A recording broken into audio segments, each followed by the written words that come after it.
Hello, welcome to the next Page Spotlight episode. Today we have Psycho Reviews 100. Say hey. Hello. Hello, hello. Okay, so let's just get right into this. Mm-hmm. So when did you start your page? Um, Must have been. I have it written down on my phone, but it must have been early January 2016. So almost 3 years ago. All right. And what inspired you to open your page? I just wanted a place where I could talk to people about movies. I follow a bunch of people on my personal account on Instagram, like the Lord of Movies, Truman, the movie Motel. I just felt like maybe I should try this. Write my own reviews, get my opinion out there, and see what other people think. Discuss movies. Mhm. I didn't have any friends that liked movies the same way I did, and I just felt like I needed a place where I could discuss my hobby with other people. Where did your fascination with movies start from? It must have been. It's a bit tricky. Maybe you read my post I did a few months ago on how I became a cinephile. It started way early when I watched Spider-Man as a kid, but then it was just like entertainment. But then I started to get into movies back in 2014 when I watched Transformers: Age of Extinction, but not like in an inspiring way. Just that movie. I was like any other moviegoer. I liked Transformers movies, but that movie I was conflicted by the end of it, and I just felt like I needed to hear what other people were thinking. And then I watched Jeremy Jahns on YouTube, and I found out that not a lot of people liked the Transformers movies, which surprised me. Then I just kept watching reviews, and I went to IMDb and went through their top 100 movies, or is it 200? Yeah, it's 250, isn't it? Okay. Yeah. So I just went down the list and watched movies like Fight Club, American Beauty, and stuff like that. Cool. Just to get a feeling of what other people were rating high. Yeah. And that's how it sprung, and I just fell in love with movies. What's your favorite of all time? Oh, Spider-Man. Cool. I mean, that probably has a personal connection, right? Yeah. I've probably watched the movie probably 200 times, and that's not an exaggeration or anything. What, can you repeat the whole thing now? Oh yeah, I know almost the entire script. Nice. Cool. So whenever you started watching a bunch of stuff on the IMDb list, what's one that stood out to you as it really inspired you in some way? Oh, definitely Fight Club. Yeah, it's a great. That was the one movie where I don't know, something about Tyler Durden and the things he spoke about, and just a simple thing. Have you seen Fight Club? Yeah, for sure. Oh yeah, the scene on the airplane where he has to go by the narrator. No. When he's sitting by the window and he has to go past them, Mm-hmm. and he says, "Now here's the question of etiquette: do I give you the ass or the crotch?" And he gives him the ass, and then he goes by a stewardess and he gives her the crotch. I think it's just simple things like that. Like, you don't think about it, but it's just a simple thing. And then you have the obsession with decorating your apartment, like the narrator has. And Tyler Durden just kind of screams at his face, just like you're nothing. You're just like any other person, not special. I don't know. I feel like that's a good reality check. We're all individuals, but we're not really special. We're just like any other person. Yeah, I got you. Even those people that we look up to, they're just people. They're not some holy people or anything. They're just regular people. Oh, okay. Just more well known. Mm-hmm. When did we first meet? You know exactly? I don't know. Did we ever do a film duel together? I'm sure we did. Like 2016. Yeah, that's what we discussed whenever I did this with Brock. It was probably film duels that we first I mean, I feel like we were Must mutuals have for a been while. something like that. Like, I feel like I followed you and you followed me whenever we both first started. Oh yeah, I followed you right away when I started my Move account. All right, cool. Because I started my account. You said you started yours in 2016, right? Yeah, January 2016. Yeah, I started mine in 2014, but it was like late 2014. So I think I'd been around for like a year. So yeah, it's interesting because like I was talking with Brock and we'd met in 2015. Kind of how the timeline goes. You know, there's some people that have been around since 2010. You know, it's crazy. Damn. Yeah. Which isn't it weird that we're almost like in 2020, like after this year? Damn. Yeah. Make me feel old. I know, it's like science fiction. It's super weird. Anyway, yeah. I know that you're really grown up. Yeah. I know that you're also really into anime now, right? Oh yeah. Oh yeah. So what are some of your favorite animes? Should I say both shows and movies or just just go for it. Just go for anything. I'll pick 3 shows and 3 movies. Alright. My top 3 favorite anime movies would be A Silent Voice, Your Name, and When Marnie Was There. Shows would be Fullmetal Alchemist Brotherhood, Naruto Shippuden, and maybe Steins Gate. Alright, yeah. You see, I'm super behind on the anime shows. I love the movies and stuff, but I'm like super behind on anime shows. Like I've seen Cowboy Bebop, which is like overrated. Overrated? How dare you? Come at me.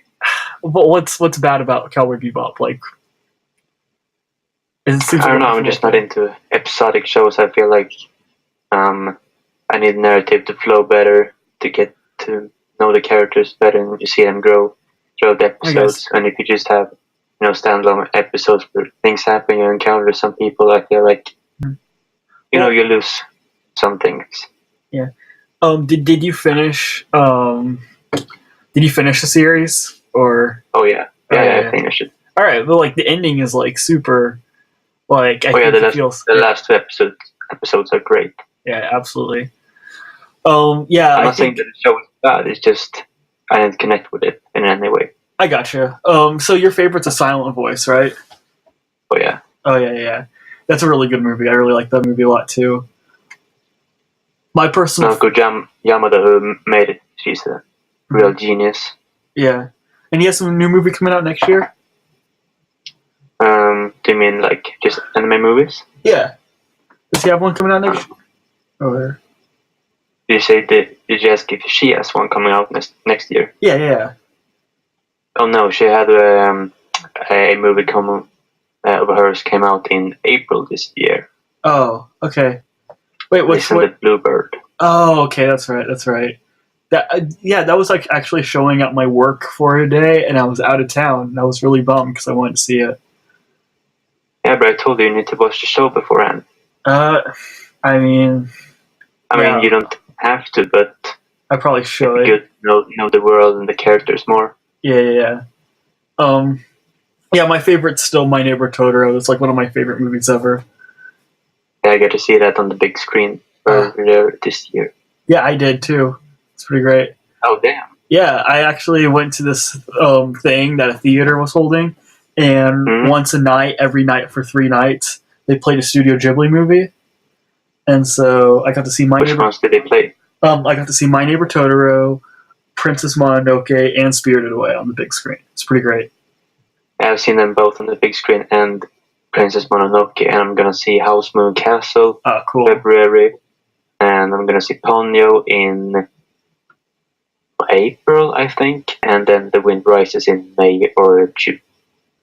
Oh, cool. Have you seen Porco Rosso? Oh yeah. Yeah, the movie's so underrated. I always tell people to go watch that movie if they haven't. I love that movie. I think the movie's good, but not great. I'm one of those people who's like, yeah, it's good, but like, I don't know. No, I just didn't connect with it. I get it, because like I also have like, there's some of the Studio Ghibli movies where I'm like, okay, that's fine, and then some of them that I actually like really responded to. Like, I'm not a huge fan of like Castle in the Sky. That one didn't really do it for me. Marnie's good, but it doesn't connect with me like a lot of other people do. Castle in the Sky is almost my favorite Ghibli movie. Oh, really? Yeah, I see. I get it. It's just, you know.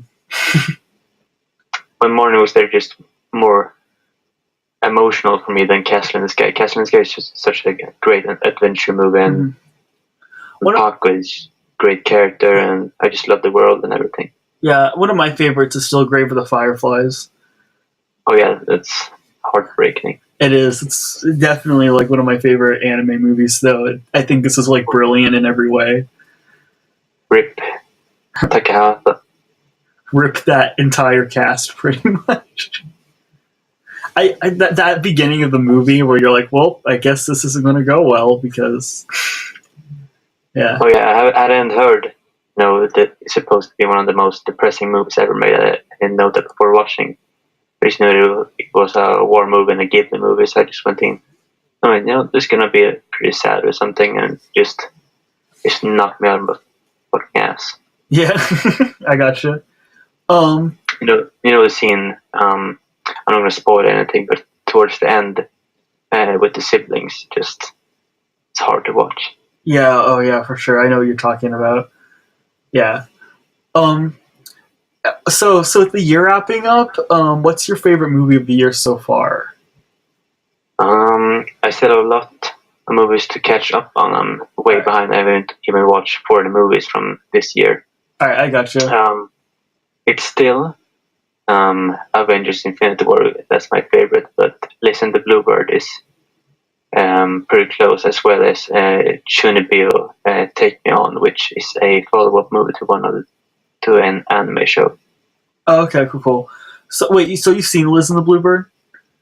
Oh yeah, I saw it a few weeks ago. Oh, cool. So it's that good? It's really good, but for me, I think right now it's sitting at an A-, but on a rewatch, I think it could go up to an A or even A+. Oh, okay, nice. So what stuck out to you, Infinity War, except for it's like a big cultural thing, but like, what like made that one above the 40 others that you saw this year? I just think they nailed the humor. They've already developed the characters. Now they just focused on the spectacle and focusing on Thanos and the impact that he had on the movie and the world. I don't know, just everything worked for that movie. They managed to balance like 30 characters, which is a feat by itself. And I think it's visually it's much better than most of the Marvel movies, which look kind of gray. And now they added some colors. They probably learned from James Gunn. Yeah. Well, hopefully they learned something. Well, now he's gone. So what? Oh yeah, now he's gone. I was like, now James Gunn's gone. Sad. Rip. But like, yeah. Infinity War. I saw it on opening night at my theater that I work at, and I think that the ending moment, which I think everyone knows now, where half the people, they don't actually succeed, and half the people disappear. The type of like energy that was in the crowd when that happened was, I think, something that won't be replicated for a very long time, and I think that's why that movie will be talked about for a long time, because like that was I think the rest of the movie is like really good for sure. And I mean, it's a ton of fun. It's a nice little spectacle. It totally works. But like the ending of that movie is, I think, what really sells it as like this big thing. And I think we all know that obviously things are going to wrap up and be back to normal in the end game. But I think that still is a risky move for them to make. Oh yeah, you could definitely feel it in the audience that happened. Mm-hmm. Which usually doesn't happen when you watch a movie. Even when something shocking happens, you don't feel it in the air like you did. Yeah, well, because you have that moment where you're like, okay, they're going to succeed, like they always do in a superhero movie. And then when Thor throws its axe and it goes into Thanos' chest, and you're like, okay, this isn't what I expected. And then he just he should aim for the head, and he just snaps his finger. Yeah, it's super interesting because like it has that moment where you're like, okay, we finished the problem, and then you go, oh, but wait a minute, this is part one. So what Yeah, are I we gonna definitely do? felt like when I watched the movie, I was like, isn't there a fourth one? And then he just, he said that, and he did a snap, and everything happened. Yeah, it was crazy. I don't know if they would have done this, if they would have known how well Black Panther did. But seeing like Black Panther disappear, you're like, whoa, okay, because that's like that was such a big thing like 2 months ago, and now he's out of the universe right now theoretically. I think they still would have done it. Yeah, for sure. Those who were left were the original Avengers, thus Groot, no, Rocket, and Nebula. Yeah, Plus that warrior chick from Black Panther. I think she was still around. I don't know what her name. The bald chick. I think her. Oh she yeah, was yeah, still yeah. there. Yeah, I don't know what her name is. Yeah, but yeah, she was because she had to watch Black Panther like disappear, Yeah, which was that was and so those people are still there. So I think, and I think they're probably gonna use some sort of time travel, and I don't know. I think they just wanted to feel like now they're just the older Avengers are only left. yeah. I gotcha. Um, it's kind of interesting that Nebula survived. Yeah, out of everyone, she survived. I know because I was expecting her to be like one of the first ones to bite it. Oh yeah, I thought Drax or maybe Star Lord would survive, Oh yeah. but not Nebula. Um, I don't think Drax will survive the next one though. You don't? Yeah, because Dave Bautista's like all butthurt. Oh, you about mean Disney. with him talking about Guardians of the Galaxy Volume 3? Yeah, because like that'd be such an easy way to get him out of that franchise. You're like, oh, he didn't survive. You know? Yeah, probably. He doesn't seem to be interested in doing a third Guardians movie without James Gunn. Yeah, he's all over the Suicide Squad project. That would be very bizarre to see him in that. Oh yeah, isn't he rumored to play Bane or something? Yeah, that'd be cool. Yeah, I'm trying to think of something I was gonna ask you, and it is completely out of my head right now. Right now. Here, I'll ask you this then. What's your most anticipated film of 2019? Most anticipated. Mm-hmm. The easiest answer would be Avengers Endgame. Oh, but I'm gonna go with. That makes sense. But I would go with. Let's see. I'm gonna go with Makoto Shinkai's new movie. I have to check what it's called. I forgot. It's a new movie, and it's I don't know if it's based on a manga or something. It's called Weathering with You. What did they direct in the past? Your Name. Oh, okay, cool.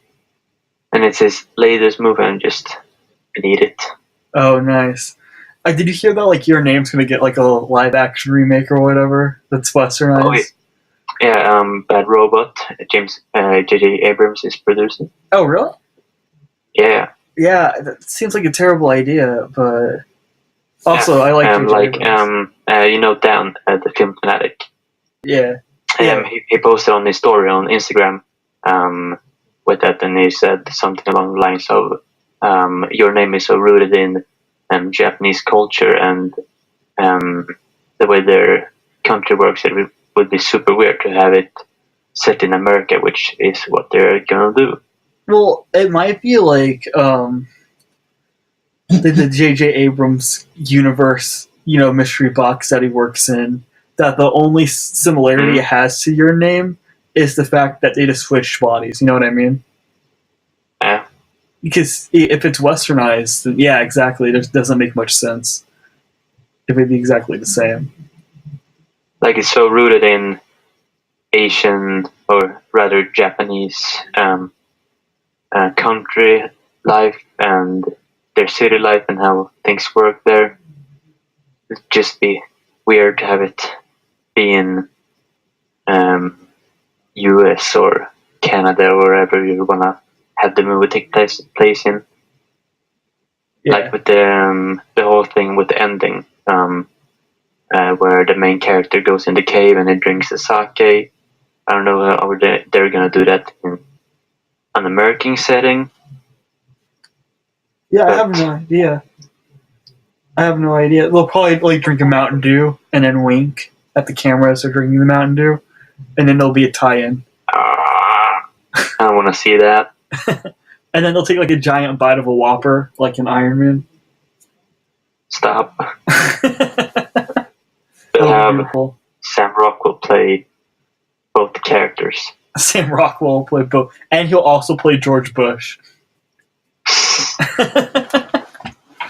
We're gonna make it very westernized. Nick Cage for Your Name Confirmed. That's right. Have you seen Mandy? Oh yeah, I saw it a few months ago. I really want to see it. I've been meaning to. It's good, but I'm not on the bandwagon of loving it. Yeah. I heard. I get it. I get what it's doing, but I don't know. The first half doesn't. I don't know. It just doesn't. Yeah. I don't know. Did you listen to the Did you listen to the last podcast that we did? Mm-hmm. Yeah, Miles talked about it. Yeah, he like talked about the scene where he like drinks straight alcohol, and I was like, what? Yeah, it might be the best scene in the movie. There's also a scene where he takes like a piece of glass or something and puts tons and tons of cocaine on it and just sniffs it so he has it all over his face. This sounds like the greatest film ever made. Yeah, that's what I thought before watching it. I saw Green Book today. Yeah. I read your review on Letterboxd. Yeah, it was fine. That's about it. I actually ended up I was just looking forward to the movie because of Viggo Mortensen. Yeah, he's super good in it, actually. Like, super good in it. And so is Marshall Ali. I think they're the reason the movie actually works as well as it does.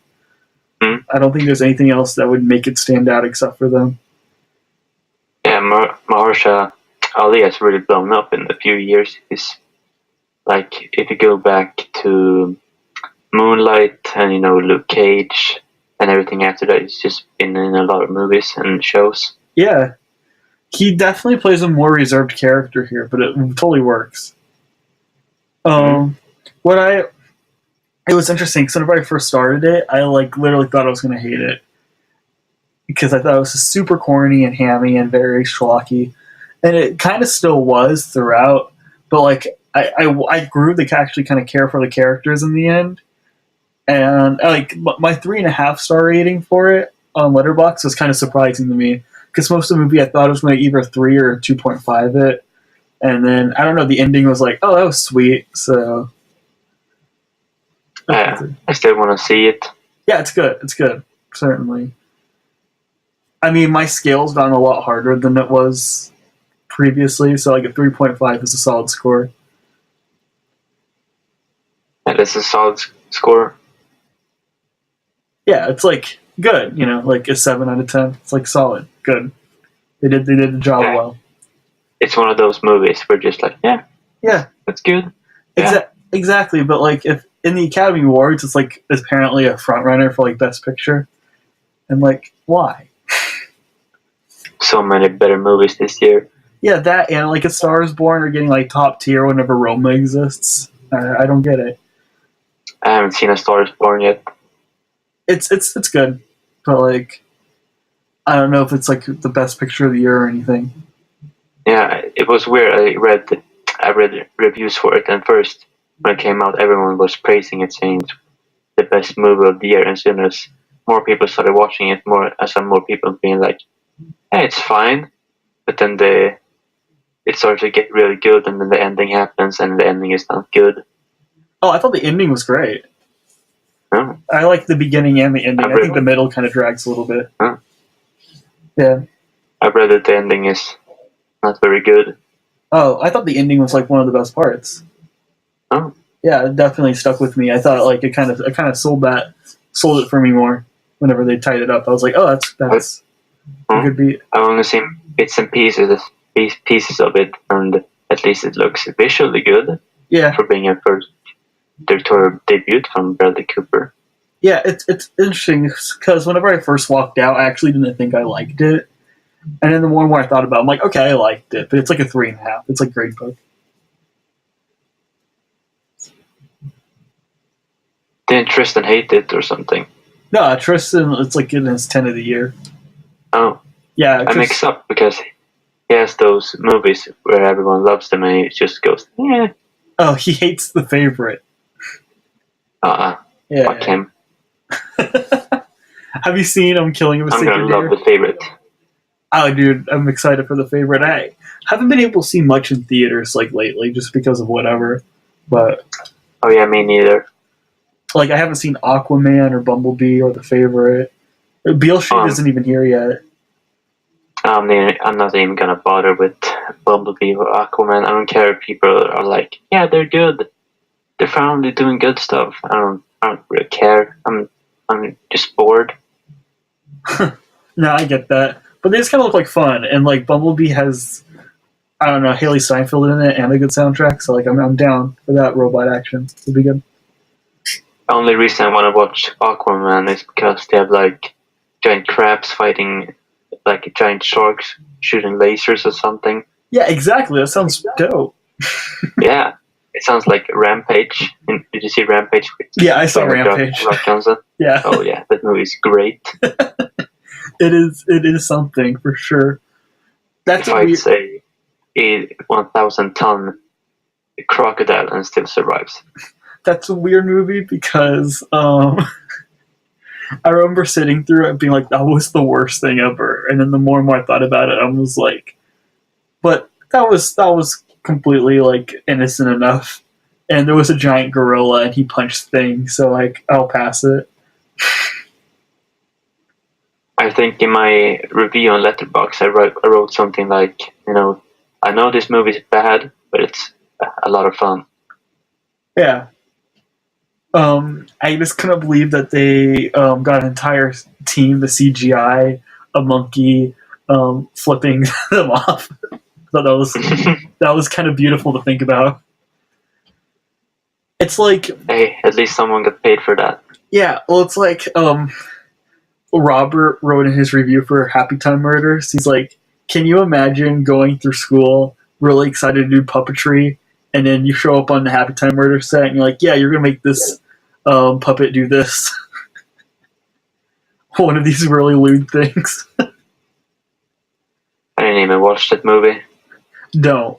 Just save 90 minutes of your life and it'll be okay. It'll be fine. I might have to see it. I'm gonna do one of those things I did last year and the year before, where I just binge a bunch of crappy movies for my worst of the year list. Yeah. I might have to watch it. Tristan signed up for the Razzies last year, and so he like watched all the Razzie nominated movies so he could vote on them. Oh. Yeah, and so like he saw Chips. Oh no! Did you see? I was gonna watch Chips for my Hellhole tour I did earlier this year, but I don't know. I just felt like I've been through enough. I got sick during the Hellhole tour, so I just canceled it. But I did watch a lot of crappy movies. I watched The Bye Bye Man. Oh yeah. 9/11 with Charlie Sheen, which was one of the worst things I've ever seen. We used to watch that scene where they're in the elevator, and then that's the whole movie. And then no, but like it slows down as they fall. Oh yeah, it's so great, and they lift we used to play Down on Rabbit all the time on the ground, and they don't get hurt at all. Yeah, for some reason. We used to play that on Rabbit all the time, just that scene, and then we're like, we feel really bad about laughing about this, but it's the movie we're laughing at. It was so bad. So bad. And Whoopi Goldberg just looks confused, and I don't know. I watched pretty much it and their commentary on it on YouTube, and they really hit the nail on a lot of the things that the movie does wrong. I did not realize they even did a review for that. Oh yeah, they did a commentary. Yeah, that's what I meant. Oh man, that would be so great. Because I've followed pretty much it since they were that show, you know. Mm-hmm. And they'd make jokes about it all the time. So how would that commentary work? I don't know. It's weird that Charlie Sheen decided to be in that movie since he's a 9/11 truther. Yeah, very bizarre. Have you seen Gotti?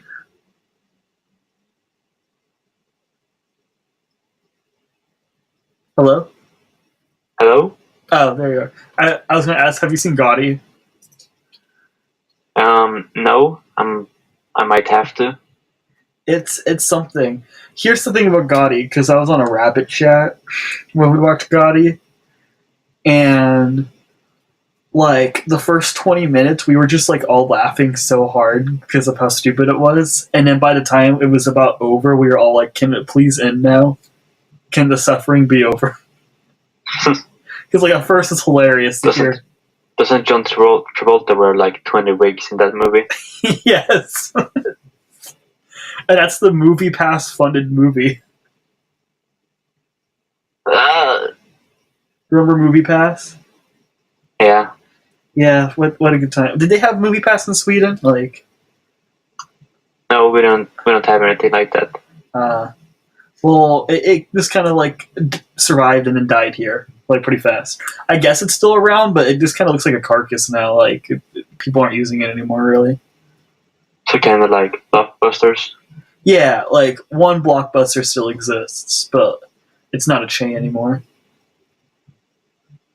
Do you actually know about the story of how Netflix was formed?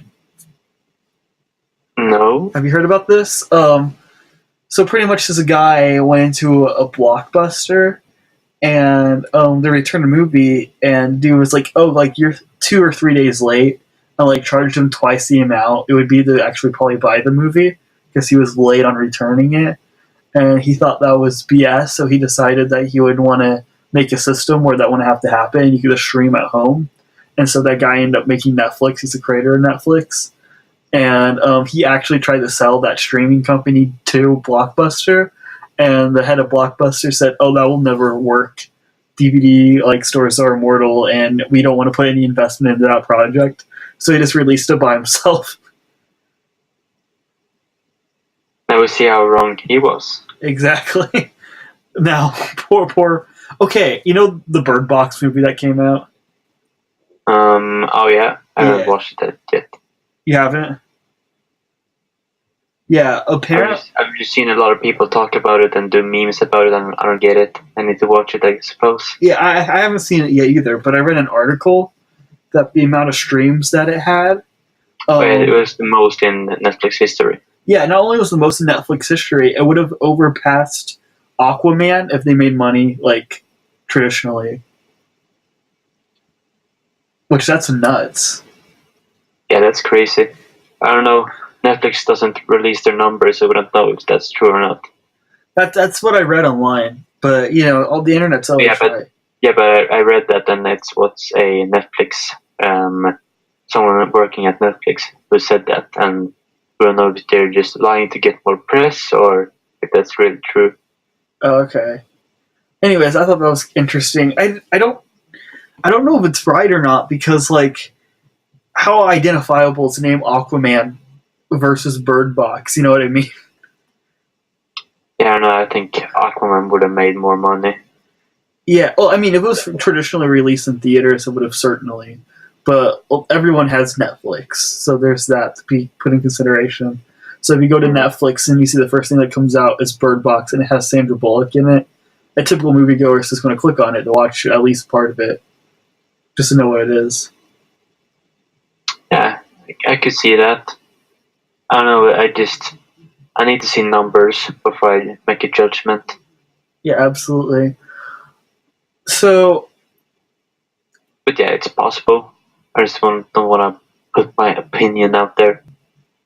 yeah, I gotcha for sure. Anyways, we're about whoa. I did not even realize we were like talking for 35 minutes. That's pretty cool. That's what happens. Exactly. But like Brock's was like 5 minutes. That's because we kept cutting out. Like whenever we recorded his mic kept cutting out the entire time. Like the one. Is my microphone doing fine? Oh, yeah, yours is doing just fine. Well, it's interesting because the other night we were here and like my mic wasn't working the entire time, pretty much. So I'm glad it's working again. Yeah, it's working fine now. Yeah, it's probably because of Discord. That's what it is. Yeah, Discord. Absolutely. See, I told you should use Discord. Yeah, I know. But they're talking about the mics. Like, you have to have a mic? But just use your... No, you just use AirPods. You know, you have your phone. Just put them on. You have a mic in them. Okay. I'll have to tell them that. I just got a pop filter for my mic, so that'll be cool. It's coming in on good. Monday, because every time I listen back to audio, I'm like, oh, it's like popping. That sucks. And so... Yeah, your audio. Yeah, I've listened to both the podcasts, and your audio is always fine, but I don't know, something about the connection with the other people, maybe their mics are bad or something. Oh yeah, the other people connection is always kind of like worse than the main person who's recording. That just always happens with anything. What are some of your favorite YouTube channels? I'm just curious. Red Letter Media. Yeah, that's like every single one of your profile pictures. I have it on my Google account, I have it on my Discord, and probably something else. Yeah. It broke new ground. It broke new ground. I referenced that in the last podcast and nobody caught what I was saying. Like they thought I was actually serious. I caught it and I was proud. My favorite thing from them is the Geek Squad thing. I laughed so hard. Oh yeah, Nerd Crew. No, that's what it is, Nerd Crew. I love Nerd Crew. Have you seen the latest one where they talk about Hollywood casting and Topher Grace being the Joker and Ben Affleck playing Venom and shit? No, but I'm gonna probably look that up after we're done because that sounds beautiful. That's so hilarious. I love all their Star Wars ones. Those are the ones like literally when a new Star Wars movie comes out, I start following them like, and I just keep checking to see. Like I still follow them anyways, but like I'm always like checking their channel to see when the next Star Wars Nerd Crew is because those are so funny. Yeah, the one they did for Last Jedi. One of the funny moments is in the beginning where Rich Evans is sitting there and he's just like, I love porgs. And then just like, if I skin one of them, would they still be as sexy? And it licks them. No, because it's great because I used to like in that DM, you know, I used to always rant about the Collider movie talk because I do like Collider, but movie talk I think is the most mundane thing because it's like a bunch of guys and they're like, oh, this movie's going to release on this date now instead of this date. What do you guys think about it? You know, some person would be like, yeah, I guess that'll work. And so whenever I saw Nerd Crew, I just made me laugh so hard because it was pretty accurate. Yeah, I've seen there are comparison videos on YouTube where they compare Nerd Crew to Movie Talk and Collider and Jeremy Jones, and it's pretty accurate. It is.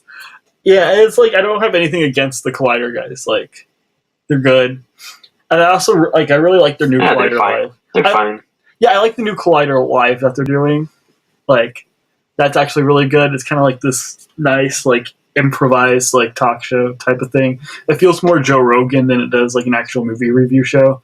But, like, the stuff with, like, where John Campea and, you know, they sit around at a desk and just kind of talk about, like, the movie news got really, really, like, same vanilla all the time, you know? Yeah, they can get really mundane and boring after a while. Yeah, because you're like, okay, I get it. Like, we got set photos. Yeah. I gotcha. Which I is was why gonna say I'm kind of glad that like a lot of like more non-structured, just kind of like discussion podcasts are coming out, because those are so much more interesting to me. oh yeah, that's more interesting. Just spitballing, just talking like random. You can have like your points that you want to talk about, but just let the conversation flow. Yeah, like just go as it goes.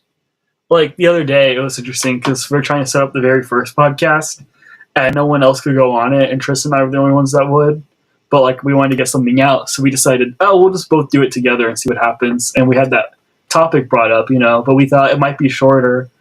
And then like an hour and 40 minutes later, we were still talking because we're talking about the award season. Oh yeah, that's Tristan's big topic. Yeah, I know. And like we had a lot to say, and we had a lot more than we thought we were going to say, because like we were just still going at it and stuff, So, and it was an interesting discussion, and it was cool. Yeah, it was fun to listen to. Yeah, that is one concern. The last podcast, which I think went really well, is still overcrowding because there's so much talking going on. Oh yeah, that's the problem when you're not sitting next to each other. Yeah. That was an you issue can with see when someone is talking, just talk over each other, and it just kind of collapses. But it's as I think Brock mentioned later on, when you guys were saying if you were excited for a movie or not, and he said, "Oh, we should go in this order so it doesn't talk over each other." Yeah. That was good. Yeah, that was an issue with the art ship whenever that happened, because we get like 5 or 6 people on there and it'd be a disaster. Oh yeah, 3 or 4 people is enough, or else it'd just be chaos.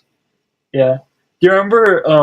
I still think the best podcast we've ever done, the one that makes me laugh the hardest whenever I go back and listen to it, is the one that we talked. I think we talked about our anticipated for the rest of the year or something. The year art ship was out, and it has a ghost story in the background, and it's the one where Tristan says that Blade Runner 2049 will be the next Blade Runner.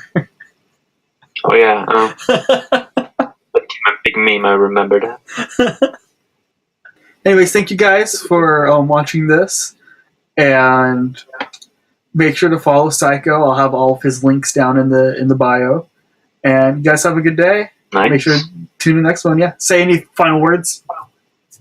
Thanks for listening, and push the subscribe button. Yeah, smash that subscribe button. Smash that like button. That's right. Donate to the Fraggle Talk Patreon. Subscribe to PewDiePie. Yeah, that's right. Oh, he's like one of your guys, isn't he? Yeah. Yeah, absolutely. See you guys.